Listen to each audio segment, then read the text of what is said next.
Hello everyone, welcome to Zeal. So हमारा जो previous lecture था उसमें हम देख चुके थे कि HTML क्या होता है। ठीक है, HTML का जो डॉक्यूमेंट है उसका फॉर्मेट क्या होता है। ठीक है, टैग्स क्या होते हैं, कौन कौन से टैग्स हैं, बेसिक टैग्स। ठीक है, और एडवांस टैग जो है आप सर्च करिएगा। मैं सिर्फ बेसिक बता रहा हूँ कि क्या चीज़ें होती है, क्योंकि हमें जावास्क्रिप्ट स्टार्ट करना है, उसके लिए HTML और CSS का बेसिक आना ज़रूरी है। बाकी अगर यदि आप प्रोफिशिएंसी चाहते हैं तो आप और भी सर्च करिए। ठीक है, आपको बहुत सारे रिसोर्सेज मिल जाएंगे इंटरनेट पर, आप वहाँ पर ट्राई करिएगा। ठीक है, बहुत कुछ है इनमें सीखने के लिए। तो HTML जो है हम देख चुके थे। उसके बाद जो है आज हम देखेंगे CSS। ठीक है, CSS क्या होती है और उसके क्या बेसिक्स जो है प्रॉपर्टीज़ वगैरह क्या हैं वो हम देखते हैं। तो देखो हमने क्या किया था कि हमने जैसे ये HTML का नॉर्मल सा सिंटेक्स लिखा हुआ है। ठीक है, क्या है, हेड टैग है। ठीक है, और बॉडी टैग है। आपको क्या है, पेज में कुछ भी नहीं दिखेगा अभी। ठीक है, अगर मैं इस पेज को रिलोड करता हूँ पूरा वाइट दिख रहा है। ठीक है, अब क्या है कि मैंने यहाँ कुछ लिखा, आप जैसे H1 लिखा मैंने। ठीक है, H1 टैग लगाया मैंने, यहाँ लिखा वेलकम टू ज़ील। ठीक है, वी आर लर्निंग CSS। ठीक है, तो ये लिखा रहा welcome to Zeal, we are learning CSS। ठीक है, अब इसका क्या है कि इसमें बाय डिफ़ॉल्ट ये H1 के साथ CSS है। ठीक है, H1 टैग लगाया तो उसका CSS लिखी हुई है। लेकिन क्या हो सकता है कि मैं इसमें कुछ और स्टाइल अपने हिसाब से ऐड करना चाहता हूँ। ठीक है, मैं इस टैग के अंदर कुछ स्टाइल ऐड करना चाहता हूँ। मुझे ये ब्लैक कलर आ रहा है टेक्स्ट का, मुझे वो रेड चाहिए या फिर कुछ ऐसा। तो ये जो पेज है पूरा वाइट है, थोड़ा वाइट कलर ब्लर हो रहा है। तो मैं सबसे पहले क्या करते हैं अपन, इस ब्लैक जैसे पेज अब वाइट आ रहा है, अब मुझे इस पेज का बैकग्राउंड जो है मुझे ब्लैक चाहिए। ठीक है, और ब्लैक के ऊपर मुझे टेक्स्ट डिफरेंट कलर का चाहिए। तो मैं क्या करूँगा कि मैं इस पेज का जो है बैकग्राउंड कलर जो है वो सेट कर सकता हूँ। वो किसकी मदद से करूँगा, मैं CSS की मदद से। ठीक है, तो हमारे पास CSS लिखने के लिए क्या होता है कि स्टाइल टैग होता है। ठीक है, वो आप कहाँ लिखेंगे, हेडिंग के अंदर लिखेंगे। ठीक है, हेड टैग के अंदर लिखेंगे स्टाइल टैग। और उस स्टाइल टैग के अंदर आपको क्या करना है, किसके ऊपर स्टाइल अप्लाई करना है, तो H1 के ऊपर स्टाइल अप्लाई करना है। ठीक है, तो H1 के ऊपर स्टाइल करना है तो H1 लिखेंगे और कर्ली ब्रैकेट लगाएंगे। ठीक है, उसके बाद क्या लिखना है, स्टाइल क्या लिखना है कि बैकग्राउंड कलर क्या होना चाहिए, ब्लैक होना चाहिए। ठीक है, तो मैंने लिख दिया बैकग्राउंड कलर ब्लैक। ठीक है, ये प्रॉपर्टी का नेम है। ठीक है, ये उसकी वैल्यू है। ठीक है, बैकग्राउंड कलर क्या है, प्रॉपर्टी नेम, और ब्लैक क्या है, उसकी वैल्यू। तो H1 के ऊपर मैं कौन सी स्टाइल लगा रहा हूँ, बैकग्राउंड कलर ब्लैक कर रहा हूँ। ठीक है, सॉरी H1 नहीं, अपने को बॉडी का पूरा पेज का करना है तो अपन बॉडी का करेंगे। ठीक है, बॉडी का क्या करा मैंने, बैकग्राउंड कलर ब्लैक कर दिया। ठीक है, तो अपन पेज को वापस लोड करते हैं। तो बैकग्राउंड कलर पेज का क्या हो गया, ब्लैक हो गया। अब यहाँ पर क्या है, टेक्स्ट का कलर भी ब्लैक है। टेक्स्ट तो दिख रहा है लेकिन टेक्स्ट कलर क्या है, ब्लैक है। अगर मैं इसको ऐसा करूँगा ना सिलेक्ट, तो आपको दिखेगा welcome to Zeal, we are learning CSS। तो ये टेक्स्ट तो है लेकिन ये क्या दिख रहा है, यहाँ ब्लैक हो गया। क्यों हो गया, क्योंकि इसका बाय डिफॉल्ट कलर क्या है, ब्लैक है। तो मुझे क्या करना है कि मुझे H1 को दिखाना है तो इसका मैं कलर रेड चाहता हूँ। ठीक है, तो क्या है, H1 पे मुझे क्या चाहिए, मुझे टेक्स्ट का कलर चाहिए। मुझे टेक्स्ट का कलर क्या चाहिए, रेड चाहिए। ठीक है, तो टेक्स्ट कलर के लिए सिर्फ कलर प्रॉपर्टी है, उसको मैं क्या सेट कर दिया, रेड सेट कर दिया। ठीक है, तो देखिए वेलकम टू ज़ील क्या आ रहा है, रेड कलर में आ रहा है। ठीक है, समझ में आया कि CSS किस तरीके से लिख रहे हैं हम।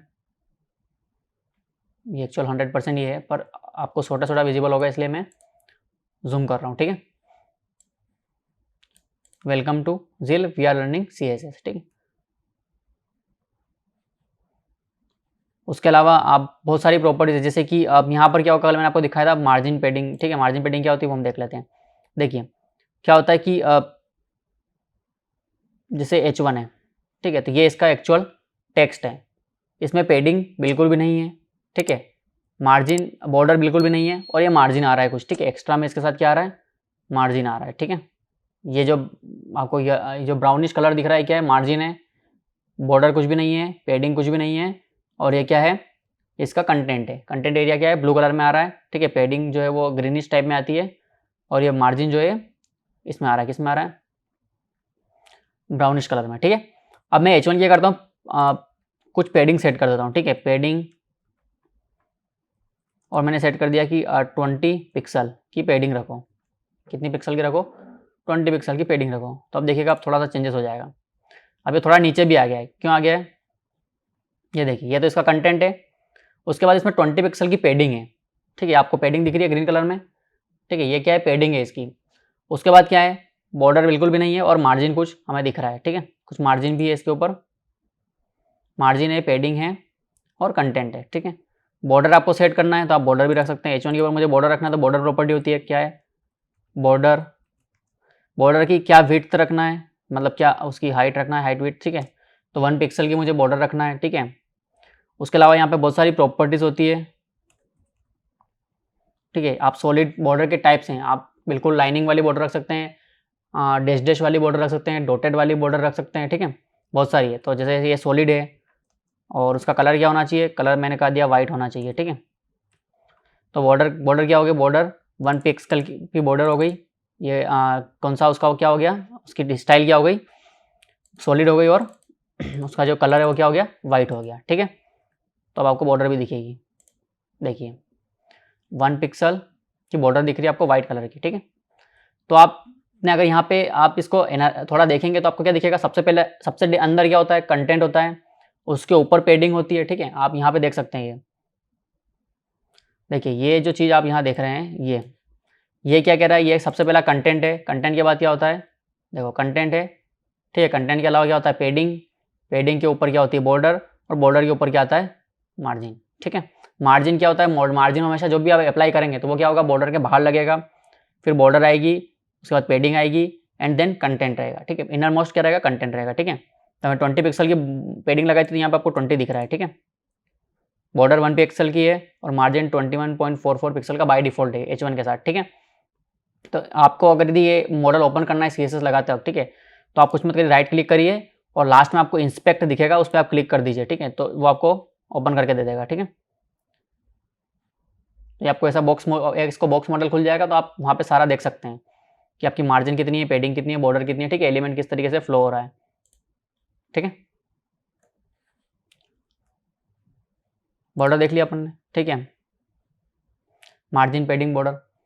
उसके अलावा बहुत सारी प्रॉपर्टीज है CSS की, ठीक है, बहुत सारी चीज़ें है, ठीक है, जैसे कि हाइट विड्थ आप बढ़ा सकते हैं, ठीक है। जैसे मैंने यहाँ एक पी टैग लगाया, ठीक है, पैराग्राफ टैग लगाया और यहाँ लिखा गेट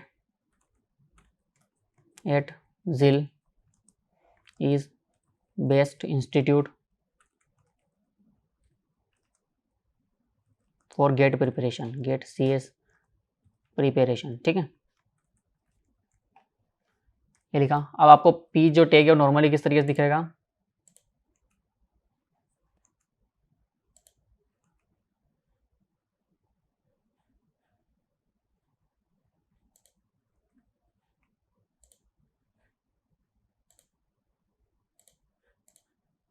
ओके। पी का जो हमें कलर है वो सेट करना पड़ेगा वाइट, ठीक है, क्योंकि हमें दिख नहीं रहा है वो दिख, ठीक है।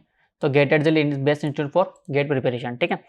ये आपको क्या है, ये 100% पे मैंने इस पेज को बिल्कुल भी जूम नहीं कर रखा है, तो आपको क्या छोटे छोटे दिख रहे हैं, ठीक है। अब इसको मुझे थोड़ा बड़ा दिखाना है तो मैं क्या कर सकता हूँ, इसकी हाइट चेंज कर सकता हूँ, ठीक है, फ़ॉन्ट साइज़, ठीक है, फ़ॉन्ट साइज़, फ़ॉन्ट साइज़ में कर देता हूँ 30 पिक्सल, ठीक है। तो आपको फ़ॉन्ट साइज़ जो पी के हैं वो अभी इतने छोटे छोटे दिख रहे थे ना, आप देखिए अब कितने दिखेंगे आपको, 30 पिक्सल में दिखेंगे, ठीक है, समझ में आ गई। आप फ़ॉन्ट के ऊपर बहुत सारी प्रॉपर्टीज़ है, फ़ॉन्ट साइज़ है आपके पास, फ़ॉन्ट फैमिली है आपके पास, ठीक है। फ़ॉन्ट फैमिली जैसे कि ये रख लेते हैं, ठीक है, एरियल, फ़ॉन्ट फैमिली क्या रखा, एरियल रखा, ठीक है। तो अभी देखिए अभी किस टाइप में दिख रहा है आपको फ़ॉन्ट, अभी मैं रिफ्रेश करूँगा तो आपको फ़ॉन्ट चेंज हो जाएगा, ठीक है। फ़ॉन्ट की स्टाइलिंग चेंज होगी कि आपको अभी कुछ और स्टाइल में दिख रहे हैं, ठीक है। जैसे कि मैं चेंज करके मोनो स्पेस कर देता हूँ, ठीक है। तो मोनो अभी ये इस टाइप में दिख रहा है, मोनो स्पेस क्या ऐसा दिखेगा, ठीक है। तो आप डिफरेंट फ़ॉन्ट फैमिली लगा सकते हैं फ़ॉन्ट की। उसके बाद फ़ॉन्ट साइज़, फ़ॉन्ट और भी फ़ॉन्ट में बहुत सारी प्रॉपर्टीज़ आप ट्राई करिएगा, ठीक है। बॉर्डर आप सेट कर सकते हैं, आप सीख गए हैं, ठीक है। टेबल जैसे आ रही है तो टेबल में भी बहुत सारी CSS प्रॉपर्टीज लगती है, टेबल की बॉर्डर का कलर चेंज कर सकते हैं, ठीक है। उसके अलावा आप जैसे कि यहाँ पर हम डायरेक्ट इनको क्या कर रहे थे, सिलेक्ट कर रहे थे H1, ठीक है, P हो गया, ठीक है। अब मान लीजिए मेरे पास एक और H1 है, सपोज करो कि एक और H1 है, इसमें लिखा हुआ हेलो, हेलो, ठीक है। अब क्या होगा कि ये हेलो और इस दोनों H1 पे क्या सेम स्टाइल लगेगी, क्यों लगेगी, क्योंकि मैंने क्या लिखा है कि H1 ये लिखा हुआ है, जो भी H1 मिले उन सब पे क्या लगाओ, वह कलर रेड करो, पेडिंग 20 पिक्सल की सेट करो, और बॉर्डर क्या करो 1 पिक्सल सॉलिड और वाइट कलर की बॉर्डर लगाओ, ठीक है। तो ये क्या होगा कि ये जितने भी H1 टैग मिलेंगे 1 2 दो H1 तो सब के ऊपर सेम स्टाइल अप्लाई हो जाएगी, ठीक है। लेकिन मैं चाहता हूँ कि इस हेलो के ऊपर कोई स्टाइल ना आए, या फिर कोई हेलो या फिर सिर्फ इसी के ऊपर आए, ठीक है। ये किसी एक स्पेसिफिक के ऊपर लगाना चाहता हूँ, ठीक है। तो मैं क्या कर सकता हूँ, अब मुझे इन दोनों में से किसी एक को सिलेक्ट करना है, दोनों को नहीं कर सकता मैं, ठीक है। तो हमारे पास क्या होता है कि हमने कल एट्रीब्यूट सीखा था, HTML में हम एट्रीब्यूट लिखते हैं, ठीक है। तो एक होता है आईडी एट्रीब्यूट, ठीक है। आईडी इक्वल टू मैंने लिखा कि स्टाइल्ड, ठीक है, स्टाइल्ड H1, ठीक है। कोई भी आप नाम रख सकते हैं यहाँ पे जो आपका मन पड़े, ABCD 1 2 3 जो आपको रखना हो, ठीक है। स्टाइल्ड H1 करके मैंने क्या रख लिया, एक आईडी दे दी, किसको, इस H1 को, इस H1 टैग को मैंने क्या नाम दिया, स्टाइल्ड H1 करके एक आईडी दी है, ठीक है। तो अब मैं क्या कर सकता हूँ, मैं इस आईडी के थ्रू भी इसको सिलेक्ट कर सकता हूँ। अभी मैं क्या कर रहा था, मैं टैग के नेम के थ्रू सिलेक्ट कर रहा था, H1 टैग का नेम है, P टैग का नेम है, बॉडी जो टैग का नेम है, ठीक है। अभी मैं इनके थ्रू सिलेक्ट कर रहा था, अब मैं क्या कर रहा हूँ कि जो आईडी है उसके थ्रू क्या करना चाहता हूँ, सिलेक्ट करना चाहता हूँ। तो आईडी के थ्रू आप जब भी सिलेक्ट करेंगे तो आप क्या लिखेंगे, हैश और उसके बाद उसका नाम, आईडी का नाम, ठीक है। अब इस तरीके से लिखेंगे तो क्या होगा, जिसकी आईडी, जिस भी एलिमेंट की आईडी स्टाइल्ड H1 होगी उन सब के ऊपर क्या होगा, ठीक है। सॉरी, आईडी के थ्रू हम क्या करते हैं, आईडी के थ्रू हम क्या करते हैं, यूनिक एलिमेंट को आइडेंटिफाई करते हैं, ठीक है। आईडी क्या होती है, हमेशा यूनिक होती है। तो किसी भी एक टैग को ही आप आईडी देंगे, दूसरे टैग को अगर आपको आईडी देना है तो आप दूसरी आईडी देंगे, ठीक है। तो आप जब भी यूनिक एलिमेंट को सिलेक्ट करना हो तो आप क्या यूज करेंगे, आईडी यूज करेंगे, ठीक है। तो स्टाइल्ड H1 टैग, जिस भी टैग की आईडी स्टाइल्ड H1 होगी उसके ऊपर क्या लगेगी, ये CSS लगेगी, बाकी किसी भी टैग के ऊपर CSS नहीं लगेगी, ठीक है। तो देखिए स्टाइल्ड H1 जो था उसके ऊपर लग गई, बाकी वो जो था उसके ऊपर कोई CSS नहीं है, तो उसका फॉन्ट भी बाय डिफॉल्ट ब्लैक ही रहा, ठीक है। तो मैं H1 के ऊपर पहले तो एक कलर, बाय डिफॉल्ट कलर क्या है, वाइट कर देता हूँ, ठीक है, ताकि जितने भी H1 आए सबके कलर बाय डिफॉल्ट वाइट रहे, ठीक है। और जिसके ऊपर जो CSS लगाई है वो एप्लीकेबल रहे, ठीक है। अब मुझे क्या करना है कि मान लो कि मेरे पास 3-4 H1 है, यहाँ पर वर्ल्ड लिखा हुआ है, ठीक है।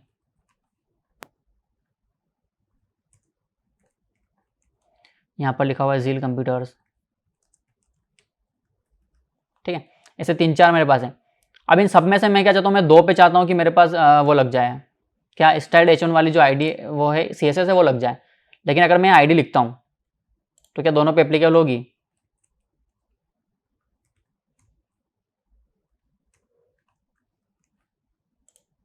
ठीक है।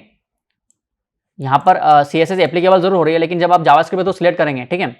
तो by document, by default document क्या होता है, जो की यूनिक रहेगी, ठीक है, वो आपको एक्सेप्ट करवाना पड़ेगी, ठीक है। वहाँ पर क्या होता है कि जब आप जावास्क्रिप्ट के थ्रू इनको एक्सेस करेंगे, ठीक है, आप आईडी एट्रीब्यूट जो है ये इसके थ्रू आप जावास्क्रिप्ट के थ्रू भी इस एलिमेंट को एक्सेस कर सकते हैं, जावास्क्रिप्ट के थ्रू भी आप CSS चेंज कर सकते हैं, ठीक है। जावास्क्रिप्ट थ्रू आप इनमें कुछ और भी चेंजेस कर सकते हैं, इनका कंटेंट चेंज कर सकते हैं, ठीक है, बहुत कुछ आप चेंजेस कर सकते हैं। जब आप इनको सिलेक्ट करने जाएंगे, ठीक है, तो वहाँ पर एक फंक्शन होता है, वो फंक्शन हमेशा आईडी को क्या करेगा, यूनिकली किसी एलिमेंट को एक को ही एक्सेस करेगा। जब वहाँ पे 2 या 3 उसको मिलेगी तो वहाँ पर आपको प्रॉब्लम फेस करनी पड़ सकती है, ठीक है। CSS भले ही यहाँ एप्लीकेबल हो रही है लेकिन जावास्क्रिप्ट में आपको प्रॉब्लम फेस करनी पड़ सकती है, इसलिए आप कोशिश करिएगा कि आईडी जो है वो आप किसी एक ही एलिमेंट का रखें। और आपको अगर मल्टीपल एलिमेंट्स के साथ ऐसा करना है कि जिन पे सेम स्टाइल लगे, तो आप इनको क्या करिए, आपके पास एक और एट्रीब्यूट होता है क्लास नाम का, ठीक है। तो आप क्या करिए, आप क्लास दीजिए उनको, ठीक है। क्या देंगे आप, क्लास देंगे। तो जितने भी एलिमेंट होंगे वो सारे क्या करेंगे, सेम क्लास मतलब सेम क्लास को बिलोंग कर रहे हैं, कि इन सब के ऊपर क्या करो, स्टाइल्ड H1 वाली CSS लगाओ, ठीक है। और जब भी आप क्लास लिखेंगे, ठीक है, क्लास का नाम है तो आप क्या लिखेंगे, डॉट स्टाइल्ड H1, ठीक है। क्लास के नाम के ऊपर CSS लगानी है तो आप क्या लिखेंगे, डॉट आईडी के ऊपर लगानी है तो हैश, और नॉर्मल आपको टैग के ऊपर लगानी है तो टैग का नेम, ठीक है। इतना आपको 3 तरह के सिलेक्शन होते हैं यहाँ पे। CSS में कितने तरह के होते हैं, 3 तरह के सिलेक्शन हो गए। कौन कौन से, एक तो आपको डायरेक्ट टैग का नेम चूज कर सकते हैं, जैसे H1 हो गया, बॉडी हो गया, ठीक है। आप डॉट स्टाइल्ड H1 क्या हो गया, क्लास हो गया, ठीक है। हैश स्टाइल्ड H1 क्या हो गया, उसकी आईडी हो गई, ठीक है। तो क्लास के नाम है तो क्लास के नाम जितने देंगे सबके ऊपर लग जाएगा, एप्लीकेबल होगी, ठीक है, कोई चेंजेस नहीं आएगा, ठीक है। इसके ऊपर लगानी है तो आप यहाँ भी क्लास दे दीजिए,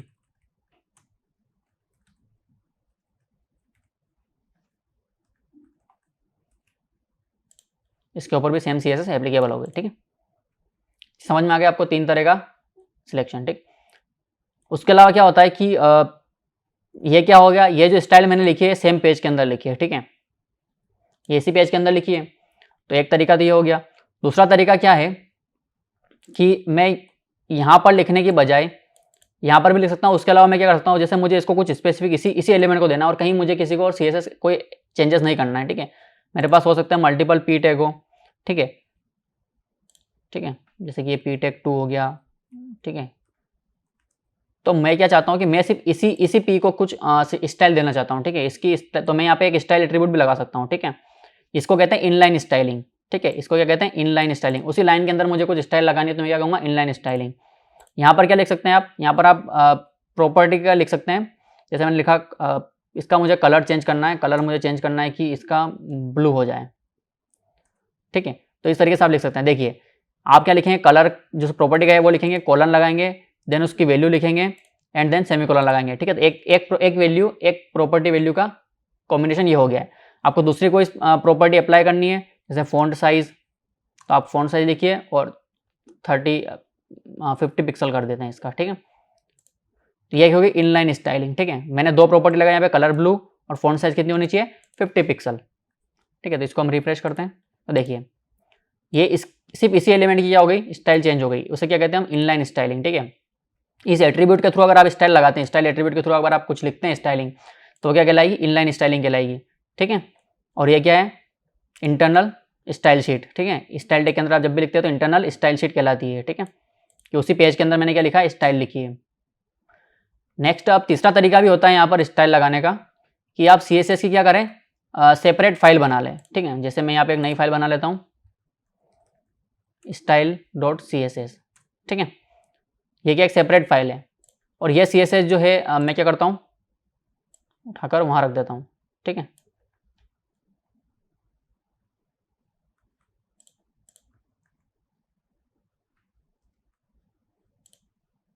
ठीक है, तो अब क्या होगा, अब किसी के ऊपर भी स्टाइलिंग नहीं रही, पूरा वाइट हो गया, किसी के ऊपर कोई स्टाइलिंग नहीं, सिर्फ ये इनलाइन स्टाइल थी, ये एप्लीकेबल रही। ठीक है, लेकिन मैं चाहता हूँ कि उसके अंदर जो CSS लिखी हुई है style.css फाइल के अंदर, ये CSS क्या हो, ये CSS यहाँ एप्लीकेबल हो।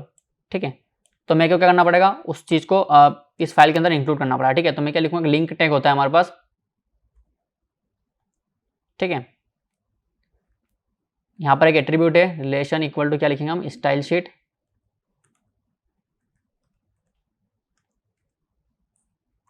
उसके अंदर एक और एट्रीब्यूट होता है href। ठीक है, उसके अंदर हम देते हैं फाइल का नाम। ठीक है, ./style.css, और ये भी सेल्फ क्लोजिंग टैग है। और ये लिंक टैग आप कहाँ लिखेंगे, हेड टैग के अंदर। ठीक है, अब मैंने इंक्लूड कर लिया है तो अब देखना चाहिए अब हमारी CSS अप्लाई होनी चाहिए। ठीक है, तो हमारी क्या होगी, सारी CSS as it is apply हो गई।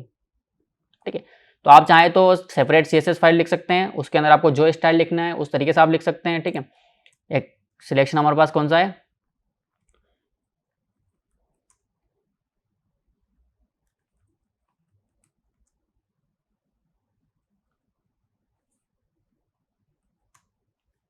ठीक है, जैसे ID करके एक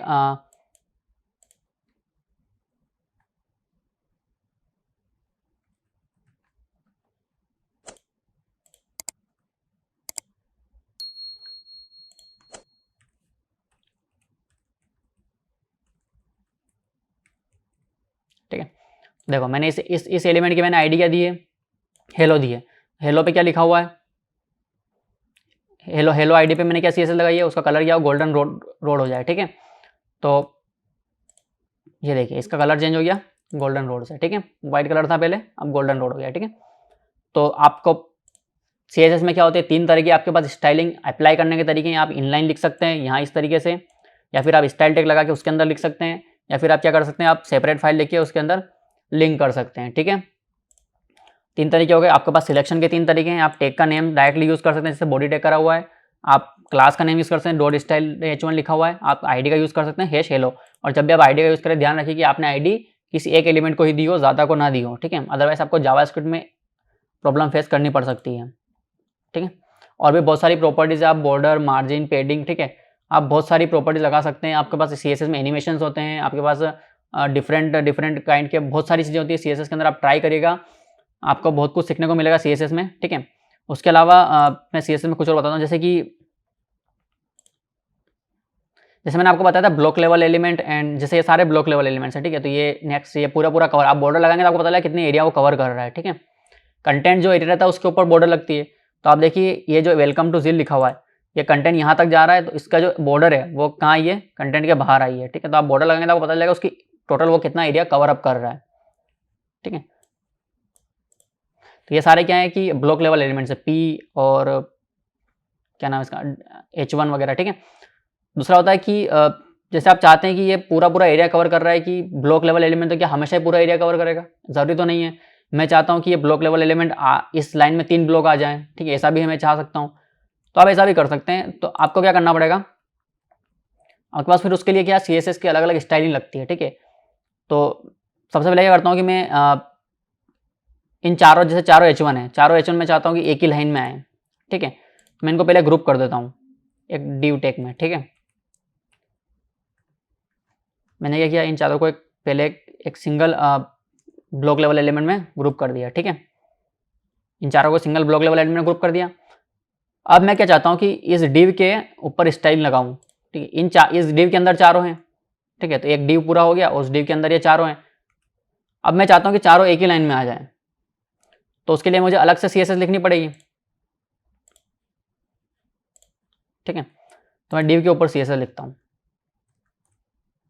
आप चाहते हैं कि सिर्फ इसी div के ऊपर लगे तो आप इसी div के ऊपर लिखिए। आप चाहते हैं कि मुझे अलग div के इसको सिर्फ नाम इसको या फिर इसको यूनिक ID देके करना है तो आप ID देके कर सकते हैं। आपको क्लास देके करना है तो आप क्लास देके लिख सकते हैं, ठीक है। मेरे पास अभी एक ही है तो मैं सीधे div पे लिख रहा हूँ, ठीक है। मैंने क्या लिखा, अब इस div के मुझे क्या करना है कि मुझे इन सभी एलिमेंट्स के इसके अंदर जो एलिमेंट्स है उनको क्या करना है, एक लाइन में अरेंज करना है, ठीक है।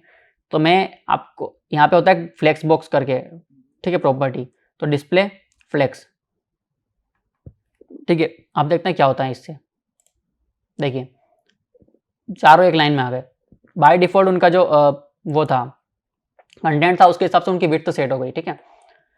डिस्प्ले फ्लेक्स कर दिया मैंने। अब ये चारों क्या चिपके चिपके आ रहे हैं और बाकी की जगह बची हुई है, ठीक है। तो मैं क्या करूँगा कि मैं चाहता हूँ कि ये चारों क्या आ जाए कि इनके बीच में जो स्पेस है वो हमेशा बराबर रहे, ठीक है। तो मैं क्या लिखूँगा, ठीक है, जस्टिफाई कंटेंट करके एक प्रॉपर्टी होती है, ठीक है। जस्टिफाई कंटेंट करके प्रॉपर्टी क्या करता है, अब मुझे क्या चाहिए, स्पेस बिटवीन, ठीक है। स्पेस बिटवीन क्या करता है वो देखिएगा आप। देखिए ये पूरा div था, उस div के अंदर 4 एलिमेंट थे, चारों की उसने क्या करी, स्पेस बिटवीन मतलब जितनी स्पेस उसको चाहिए थी उतनी ले ली। उसके अलावा जो बची हुई स्पेस उसने क्या कर दिया, सबके बीच में बराबर, जितनी स्पेस यहाँ है उतनी यहाँ होगी, उतनी ही यहाँ भी होगी, ठीक है। इस हेलो की भी बॉर्डर दे देते हैं,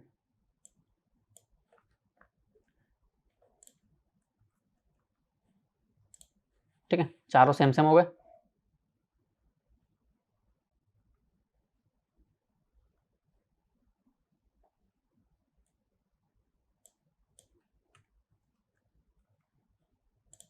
ठीक है, देखिए यहाँ जितनी स्पेस है उतनी ही यहाँ भी और उतनी ही यहाँ भी है। सब जगह सबके बीच में क्या है, सेम स्पेस है। लेकिन यहाँ पर और यहाँ पर एंडिंग में कोई स्पेस नहीं है, ठीक है। ये div की भी एक बॉर्डर दे देता हूँ तो आपको जल्दी समझ में आएगा। 1px डैश दे देता हूँ, ठीक है, और येलो दे देता हूँ। देखिए बॉर्डर कैसी आ रही है, डैश डैश टाइप में बॉर्डर आ रही है। आप देखिए ध्यान से, dash dash dash dash type में बॉर्डर आ रही है, ठीक है। 1 पिक्सल की आ रही है और येलो कलर में आ रही है, ठीक है। तो देखिए इसकी जो बॉर्डर थी, यहाँ लेफ्ट साइड में कोई स्पेस नहीं है, ठीक है, और राइट साइड में भी कोई स्पेस नहीं है, ठीक है। ये देखिए लेफ्ट साइड में कोई स्पेस, लेफ्ट और राइट दोनों साइड में कोई स्पेस नहीं है, और स्पेस बिटवीन किया तो एलिमेंट्स के बीच में स्पेस आ रही है, ठीक है। उस div के अंदर जितने एलिमेंट्स थे उन सबके बीच में स्पेस आएगी, ठीक है। और यही मैं स्पेस बिटवीन की जगह स्पेस इवनली कर देता हूँ, ठीक है। तो क्या होगा देखिएगा, तो इसके पहले और आखिरी में भी स्पेस आएगी, जितनी स्पेस इनके बीच में रहेगी उतनी लास्ट और स्टार्टिंग में भी आएगी, ठीक है। तो स्पेस इवनली मतलब सब तरफ बराबर स्पेस बढ़ गई है, ठीक है। और स्पेस अराउंड क्या करता है वो देखिएगा। देखिए इनके सिर्फ ये जितनी स्पेस यहाँ है ना, इसकी डबल स्पेस यहाँ बीच में होगी, आधी इसकी और आधी इसकी, ठीक है। जैसे ये 10 पिक्सल है तो यहाँ पे बीच में 20 पिक्सल रही होगी, यहाँ भी 20 और यहाँ भी 20 और लास्ट में 10 रहेगी। स्पेस अराउंड मतलब यहाँ जितनी स्पेस छूट रही है उसकी डबल इसके लेफ्ट साइड में छुटेगी उतनी ही, और उतनी ही इसके राइट साइड में छुटेगी, तो डबल हो गई टोटल, ठीक है। यहाँ 10 है तो यहाँ बीच में 20 रहेगी दोनों के, ठीक है। स्पेस अराउंड का मतलब समझ में आ गया, स्पेस इवनली का मतलब समझ में आ गया, स्पेस बिटवीन का मतलब समझ में आ गया, ठीक है। स्पेस बिटवीन में क्या होगा कि बीच में स्पेस रहेगी, साइड में नहीं रहेगी। स्पेस अराउंड में क्या होगा, जितनी स्पेस साइड में रहेगी उतनी स्पेस बीच में भी रहेगी, और स्पेस इवनली में जितनी साइड में रहेगी उतनी बीच में रहेगी, और स्पेस अराउंड में क्या होगी, जितनी साइड में रहेगी उसके डबल बीच में रहेगी, ठीक है। अब ये चारों एक लाइन में आ रहे हैं, ठीक है। लेकिन कभी कभी क्या हो सकता है कि एक लाइन में आ तो रहे हैं, लेकिन क्या होता है कंटेंट बहुत ज़्यादा हो गया, ठीक है। जैसे कि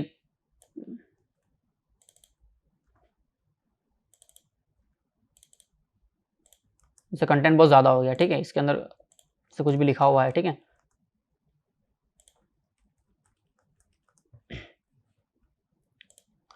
तो सबको क्या है कि वो कंटेंट यहाँ नीचे लाइन में आ रहा है, लेकिन ये क्या सब बॉर्डर चिपक गई है, कुछ अच्छा नहीं दिख रहा है। तो आप क्या कर सकते हैं कि आप चाहते हैं कि ज़्यादा कंटेंट हो जाए, तो इनको अगर नेक्स्ट लाइन में शिफ्ट कर दो कुछ एलिमेंट्स को, ठीक है। 2 इसके अंदर आ जाए, 2 इसके अंदर आ जाए, या फिर ज़्यादा ही हो गया तो पूरा एक में ही आ जाए, ठीक है। तो आप क्या कर सकते हैं, आपके पास प्रॉपर्टी होती है कौन सी, फ्लेक्स रैप, ठीक है। रैप का मतलब क्या, ये बाय डिफॉल्ट सेट होती है नो रैप से, ठीक है। नो रैप मतलब कि उसको नेक्स्ट लाइन में शिफ्ट नहीं करो, लेकिन आप रैप कर देंगे, ठीक है, तो नेक्स्ट लाइन में शिफ्ट हो जाएंगे। देखिए अब वो ज़्यादा कंटेंट हो गया था तो नेक्स्ट लाइन में शिफ्ट हो गया, ठीक है। थोड़ा छोटा छोटा कंटेंट कर देते हैं तो कुछ डिफरेंस आता है, फिर ब्लॉक लेवल एलिमेंट हो सकता है वो। देखिए अब 2 एक में आ गए, बाकी जो ज़्यादा कंटेंट था तो वो बाहर शिफ्ट हो गए, ठीक है। और हमने स्पेस क्या लिखा हुआ है, स्पेस बिटवीन लिखा हुआ है, तो बीच में स्पेस आ रही है, ठीक है। ये दोनों ज़्यादा कंटेंट आ रहा है तो इस लाइन में फिट नहीं हो सकता, तो उसने नेक्स्ट लाइन में शिफ्ट कर दिया। लेकिन ये दोनों एक लाइन में फिट हो सकते थे, तो उन्होंने उसने क्या किया, दोनों को एक ही लाइन में फिट कर दिया, ठीक है। ये चीज़ समझ में आ गई आपको। तो फ्लेक्स बॉक्स, उसके अलावा आपके पास बहुत सारे हैं, आप रिवर्स भी कर सकते हैं, रेप और रिवर्स, ठीक है। तो देखिए अब क्या होता है, तो लास्ट एलिमेंट सबसे पहले आएगा, फिर सेकंड लास्ट, फिर उसके बाद थर्ड, फिर उसके बाद वो फर्स्ट और सेकंड थे वो उस हिसाब से सेट हो गए, ठीक है। तो रिवर्स ऑर्डर में अब ये अरेंज हो गए, ठीक है। तो आप फ्लेक्स बॉक्स सीखिएगा, उसके बाद ग्रिड होता है, आप ग्रिड भी सीखिएगा, ग्रिड भी ट्राई करिएगा, ठीक है। तो मैं CSS का लेक्चर यहीं एंड कर रहा हूँ। मैंने बेसिक बता दिया है किस तरीके से प्रॉपर्टी लिखना है। अब आपको प्रॉपर्टी पढ़ना है और कौन सी प्रॉपर्टी क्या करेगी ये आपको देखना है और चेक करना है, ठीक है। आप ट्राई करिएगा, बहुत सारी प्रॉपर्टीज़ होती है CSS में, बहुत बहुत बड़ी CSS की बहुत सारी प्रॉपर्टीज़ हैं। तो आप जितनी हो सके उतनी ट्राई करिएगा, आप कोशिश करिएगा खुद से लिखने की, आप खुद से बनाने की कोशिश करिएगा, तो आपको जल्दी समझ में आएगा, ठीक है। और खास करके फ्लेक्स बॉक्स, ग्रिड और कुछ जो प्रॉपर्टीज़ है CSS की इंपॉर्टेंट, उनके ऊपर तो आप अच्छी कमांड कर ही लीजिएगा, ठीक है। तो वो क्या कहीं ना कहीं आपको स्टाइलिंग में यूज़ होती ही रहती है, ठीक है। तो CSS का लेक्चर मैं ही एंड कर रहा हूँ, ठीक है। Thank you. उसके अलावा आपको पाइथन में, पाइथन के लेक्चर, पाइथन की सीरीज़ भी हमारी यूट्यूब पे डली हुई है, तो आप वहाँ पाइथन भी अगर आपको सीखना चाहते हैं तो आप वहाँ भी देख सकते हैं, ठीक है। जावास्क्रिप्ट सीरीज चली रही है, आपको और भी गेट प्रिपरेशन वगैरह के लिए कोई भी क्यूरी हो तो आप गेट एटजिल में कॉन्टैक्ट कर सकते हैं, ठीक है। Thank you.